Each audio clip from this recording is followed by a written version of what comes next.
mogtay in goobahan yihiin meelaha ugu cabsida badan adduunkan ku noolnahay maanta.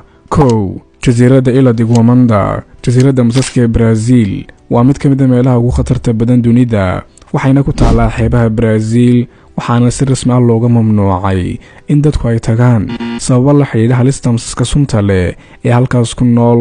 waxaa lagu qiyaasaa masaska ku nool 3,000 ilaa 4,000 oo mas, kuwaasoo iskugu jira noocyada ugu halista badan dunida, waana mid ka mid ah meelaha ugu cabsida badan adduunkan ku noolnahay maanta. 2, Hoya Bachico Forest. kaynta jinka ee qarsoodiga waa mid ka mid ah kaymaha ugu cabsida badan adduunka, waxaana lagu naanaysaa Bermuda Triangle-ka Romania, sababtuna waa waxyaabaha aan la sharaxi karin ee halkaas ka dhaca maalin walba.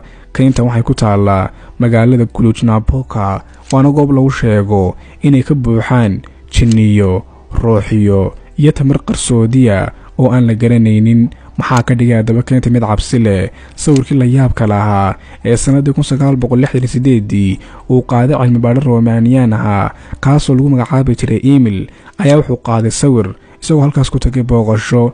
sawirkaasina wuxuu muujiyey suxuunta duusha oo duulaysa cirka. taasina waxay abuurtay tuhun ah in kayntan ay tahay meel xidhiidh la leh makhluuqaadka shisheeye sida alienskoo kale. 3, The Island of Dolls. jasiiraddani waa jasiirad caan ku noqotay boombalaha duugoobay oo jinniye iyo arwaax loogu tuhmayo, kuwaasoo laga laalaadiyey geedaha iyo dhismayaasha.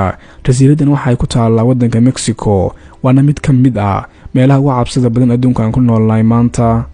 haddaba daawade, adiga su'aal haddii aan ku weydiiyo 3 meeloodaan soo sheegay midkii abaad tegi lahayd, qaybta kommentiga hoose iigu sheeg.